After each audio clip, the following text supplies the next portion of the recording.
A blessed day, brethren. This is Jovi Villanueva Binaya. You are listening to the Word for the Season series of the Jesus is Lord Church Worldwide podcast. Thank you for joining us as we meditate on God's timely message for us today.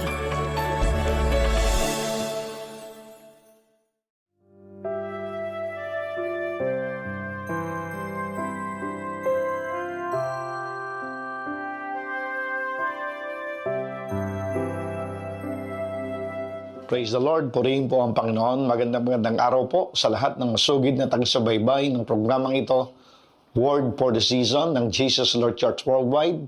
Nais ko pong magbigay ng maiksing mensahe at ito po ay ating matatagpuan dito po sa Book of Numbers, chapter 14, verse 8. Ang sabi po ng banal na kasulatan, if the Lord is pleased with us, He will bring us into this land and give it to us, a land with flows with milk and honey.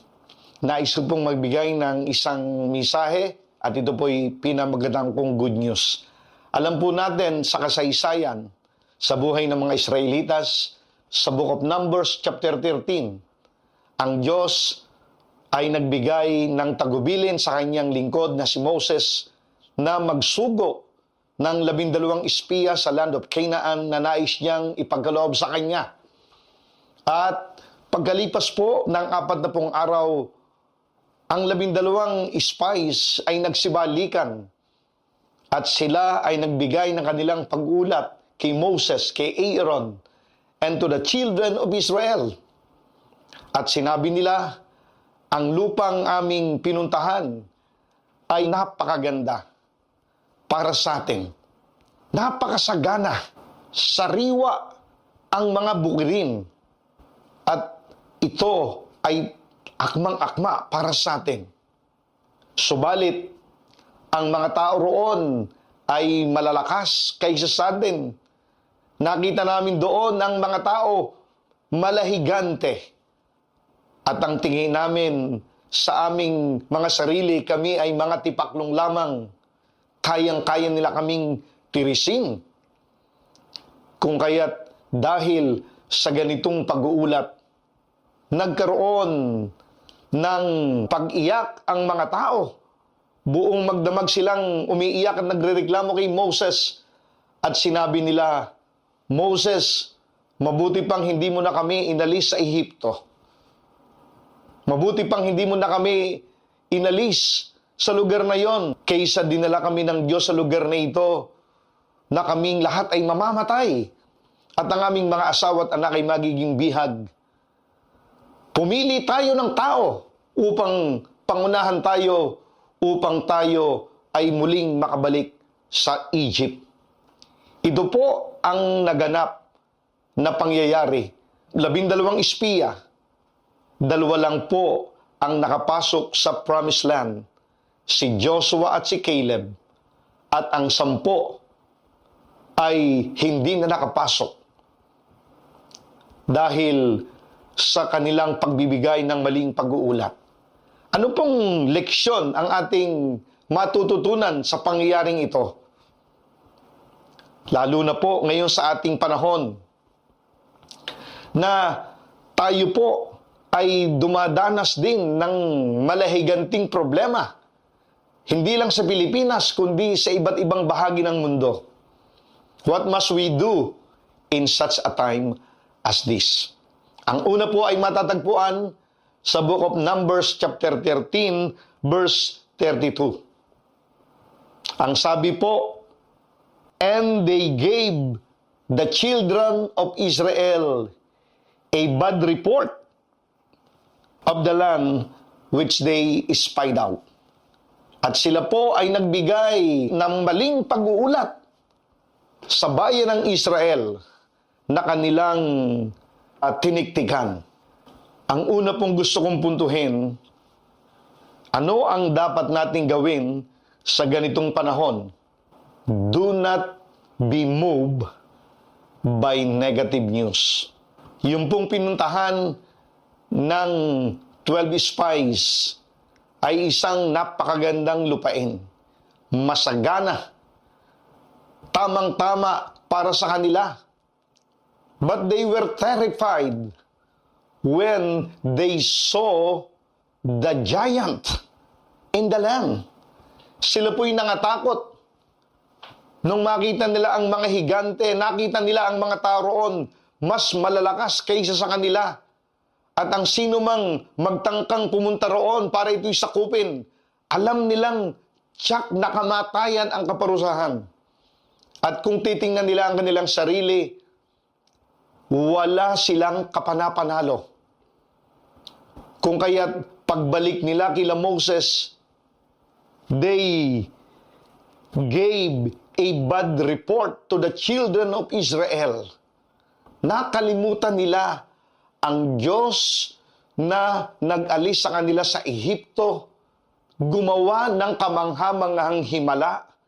Nakalimutan nilang lahat nung makita nila na wala silang kapag-apag-asang manalo at magtagumpay. Ganon din naman po sa ating panahon, araw-araw, naririnig natin ang seemingly unstoppable contamination ng coronavirus disease.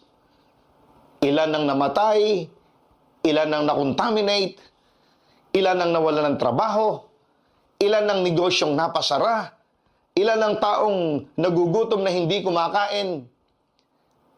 Araw-araw, laman po ng pahayagan, in media, in print, ang paglaganap ng coronavirus disease. And because of this, ang marami nawawala ng pag-asa, ayaw na nilang mangarap, parang ayaw na nilang magpatuloy ang buhay.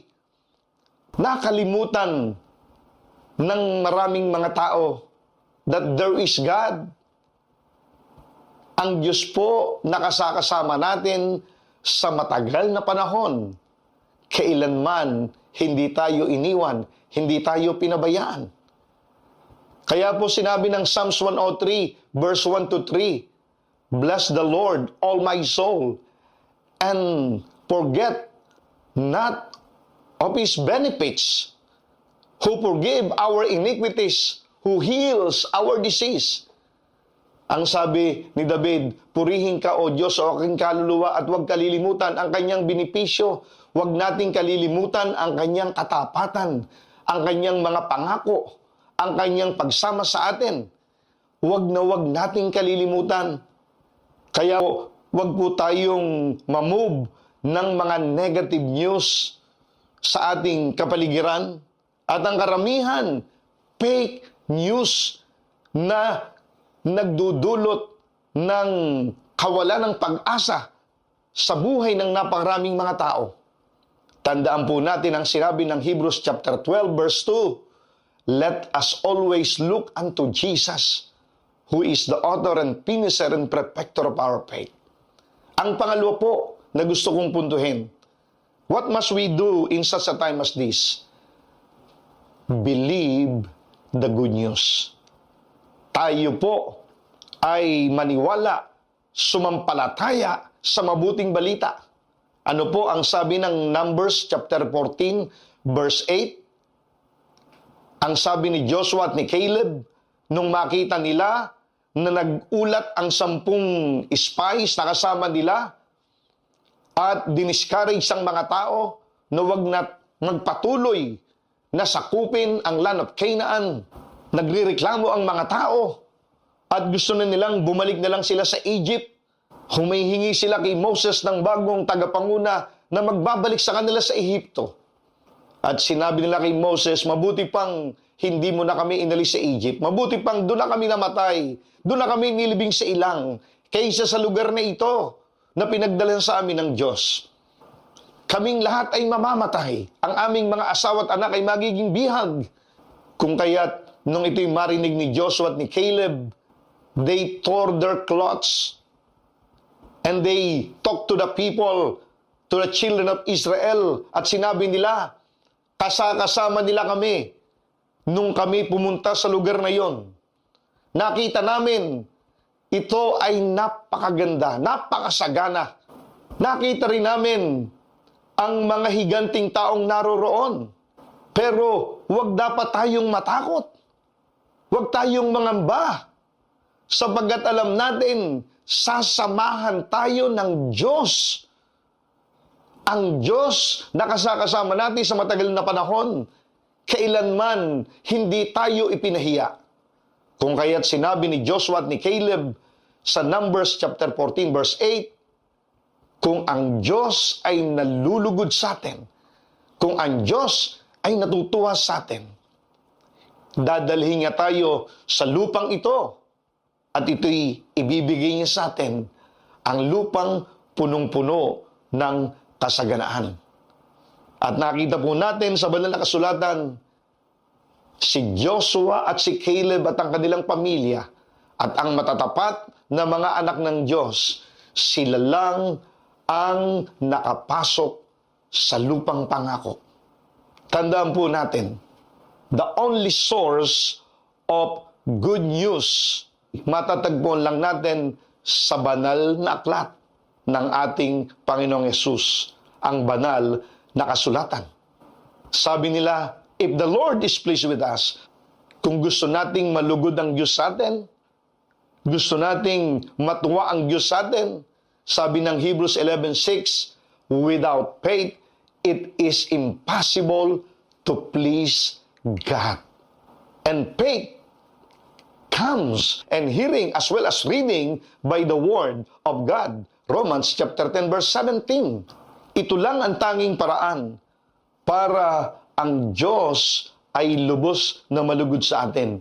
Magkaroon tayo ng buhay na pananampalataya sa pamamagitan ng kanyang banal na salita. Sinabi ng Psalms 119 verse 89, forever, O Lord, your word is settled forever in heaven.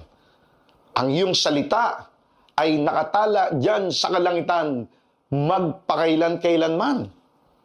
Sinabi ni Joshua sa Joshua chapter 21 verse 45, walang isamang mabuting pangako ang Diyos sa atin na hindi nangyari.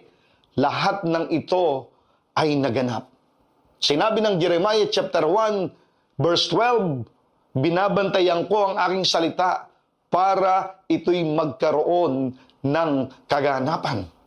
Sinabi ng Numbers chapter 23 verse 19, ang ating Diyos ay hindi tao na nagsisinungaling, na nangako na hindi niya gagawin, nagsabi ng maganda na hindi niya tutuparin. Ang ating Panginoon ay hindi tao. Sabi ng Malakay chapter 3 verse 6, I am the Lord, I change not. Ako ang inyong Panginoon, hindi ako nagbabago. Sa gitna po ng ganitong sitwasyon, ito ang ating masasandigan. Ang good news, ang pinanggagalingan ay ang tanging salita ng Diyos. Sinabi ng Daniel chapter 11 verse 32, the people who know their God will be strong and will do great exploit. Ang mga taong kilala ang tunay na Diyos ay magiging matatag, malakas, gagawa ng mga kabayanihan. Sinabi ng 2 Chronicles chapter 16 verse 9, the eyes of the Lord run to and fro throughout the whole earth to show himself strong, whose heart is perfect or loyal toward him. Ang mata ng Diyos ay gumagala sa buong mundo upang ipakita ang kanyang sarili ay malakas sa mga taong ang puso ay matapat sa kanya. Sabi po ng Jeremiah chapter 32 verse 40, God said, I will make an everlasting covenant with you. I will not stop in doing good to you, but I will put fear in your heart that you will not depart away from me. Sinabi po ng Psalms 121 verse 1 and 2, my help come from the Lord who made the heaven and the earth. Kaya po, sa ganitong panahon, ang ating masasandigan ay ang mabuting balita. We have to believe the good news. Just like Joshua and Caleb, they believe that the God in whom they are serving are more than able to help them and deliver them and conquer the land of Canaan. Kaya naman, ginantimpalaan sila ng Diyos, sila ay nakapasok sa lupang pangako. Ang pangatlo po na gusto kong bigyan ding pansin, at dito po ako magtatapos, sa ganito pong panahon, we have to use the power of the blood of Jesus. Use the power of the blood of Jesus. Dito po sa Exodus chapter 12, verse 13, ang sabi po roon, but the blood on your doorposts will serve as a sign marking the houses where you are staying. When I see the blood, I will pass over you. This plague of death will not touch you when I strike the land of Egypt.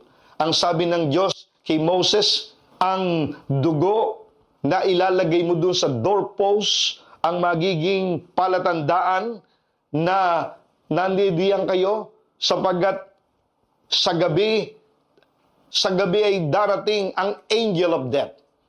God will execute His judgment in Egypt at lahat ng firstborn son at maging ang hayop ay mamamatay. At ano nga po ang nangyari nang sinunod ni Moses ang utos ng Diyos, ang bawat tahanan ng bawat Israelita na kasama niya ay nagkaroon ng blood on their doorposts. Nung in-execute ng Diyos ang judgment sa Egypt, kinabukasan tumatangis ang buong Ehipto sabagat lahat ng panganay na anak na lalaki at mga hayop ay nangamatay.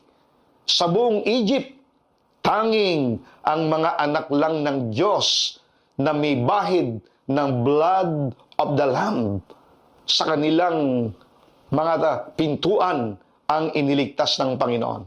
Ano po ang gusto kong puntuhin? Ito pong kapangyarihan ng dugo ng Panginoong Hesus ay gamitin natin hindi lang sa ating sarili, gamitin natin sa ating pananalangin, gamitin natin sa ating pamilya, sa ating buhay. Pag nagpe-pray tayo, sabihin natin, Lord, cover my family by the holy blood of Jesus. Cover my factory where I am working or the office where I am working by the blood of Jesus. Panginoon, balutan mo po ng iyong banal na dugo ang aming negosyo, ang aming mga tindahan at kabuhayan at mga lupain. Balutan mo po ng iyong banal na dugo, Panginoon, ang aking kinabukasan. Balutan mo ng iyong banal na dugo ang aming minamahal na bansang Pilipinas. Balutan mo ng iyong banal na dugo ang buong mundo at ang mga tao'y makakilala sa iyo. Ito po ang kapangyarihan ng banal na dugo ng Panginoong Hesus. Hindi lang siya nagpapatawad ng kasalanan. Sinabi ng Hebrews 9:22, without the shedding of the blood of Jesus Christ on the cross of Calvary, there will be no remission for the sin of humanity. The blood of Jesus cleanses us from all sin. 1 John chapter 1 verse 7. Ito ang kapangyarihan ng dugo ng Panginoong Hesus. Hindi lang nagpapatawad ng ating kasalanan, nagbibigay ng kanyang protection para sa atin. Katulad ng ginawa niya sa Israelita nung panahon ni Moses. Sabi ng Revelation 12:11, and they overcame him by the blood of the Lamb and by the word of their testimony. Sabi ng John chapter 1 verse 29, nung makita ni John the Baptist ang Panginoong Hesus, sinabi niya, behold, He is the Lamb of God that take away the sin of the world. Ang dugo po ng Panginoong Hesus ay makapangyarihan para tayo ay maingatan sa lahat ng gawa ng dyablo. Napakaliwanag po ang talatang ito sa Exodus 12:13. When I see the blood, symbolic of the blood of Jesus, these plagues of death will pass over you. Lalagpas ang sakuna, ang aksidente, ang disgrasya, ang kapahamakan, ang lahat ng gawa ng dyablo. When we have the covering of the blood of Jesus. Ngayong araw na ito, nais mo bang maranasan ang pagpapala sa iyong buhay? Nais mong maranasan ang bukas na langit? Nais mong maranasan hindi lang ang pagpapatawad ng Diyos sa iyong mga kasalanan, maging ang divine protection ng Diyos ay maranasan mo kung nais mo. Tutulungan kitang manalangin sa pamamagitan ng pagtanggap kay Kristo Jesus bilang Diyos sa tagapagligtas. Sabagat sinabi ng John 1:12, but as many as receive Him, to them He gave the power to become children of God, even to those who believe in His name. Tayong lahat ay nilikha ng Diyos, nilalang ng Diyos, pero hindi tayo lahat anak ng Diyos. Magkakaroon lang tayo ng relasyon sa Diyos pag ang kanyang kaisa-isang bugtong na anak ay tinanggap natin sa ating puso bilang Diyos, Panginoon at tagapagligtas. Kaya sa oras na ito, kung hindi mo pa siya natatanggap at nais mo siyang maranasan, bibigyan kita ng pagkakataon na tanggapin ng Panginoong Hesus. Tumungo ka at pumikit at sumunod ka lang sa maikling panalangin na ito. Sabihin mo ang panalangin ito na sasabihin ng iyong bibig, Panginoong Hesus, lumalapit po ako sa iyo. Patawarin mo po ako sa lahat ng aking kasalanan.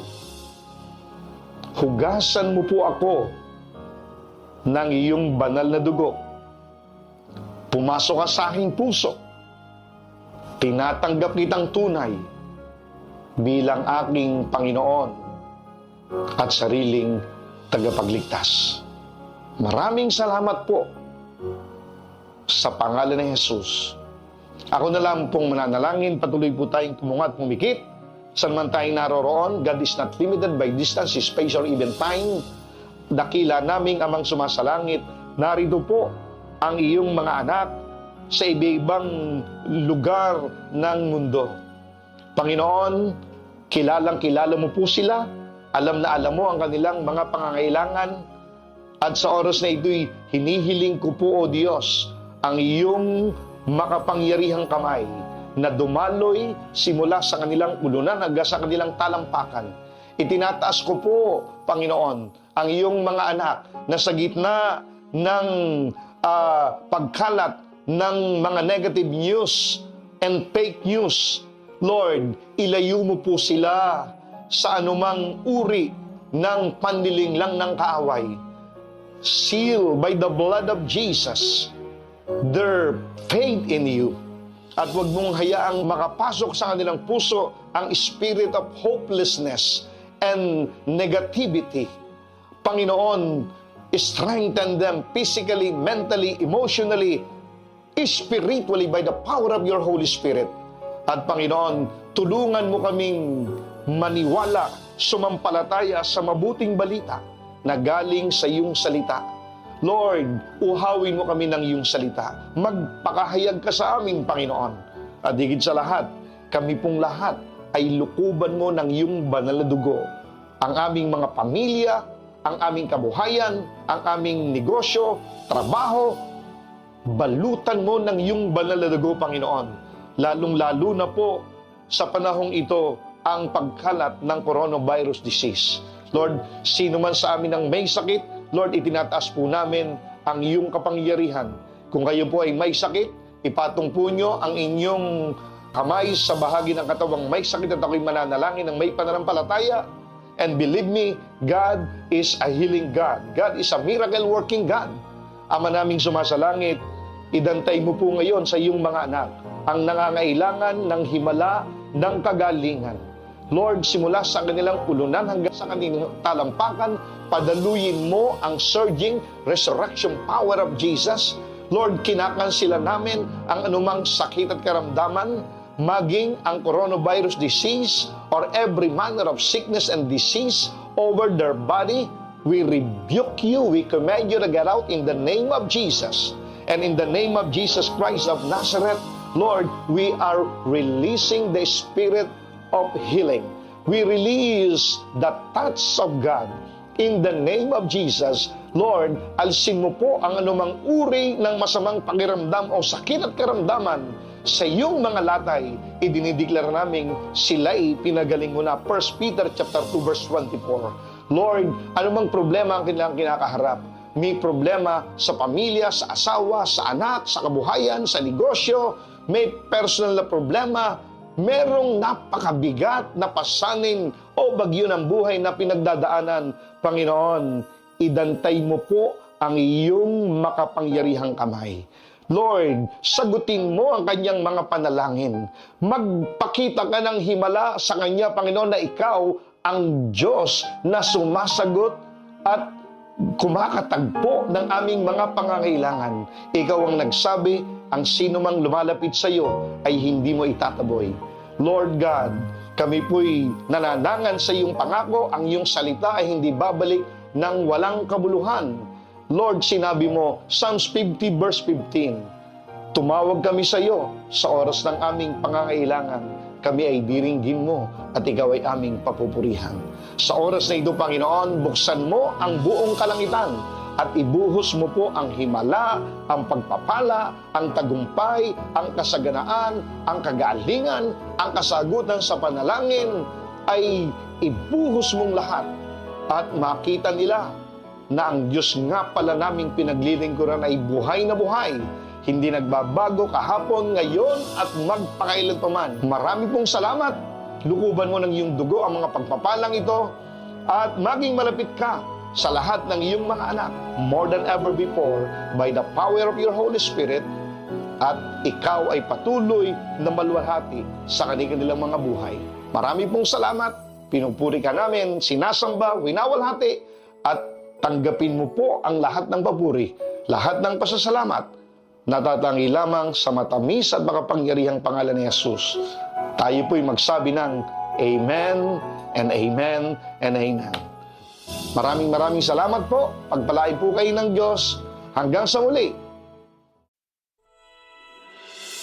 Thank you so much for listening to the Jesus is Lord Church Worldwide podcast. Please subscribe to this podcast so you won't miss a single episode. To know more about the JIL ministry, please visit jilworldwide.org.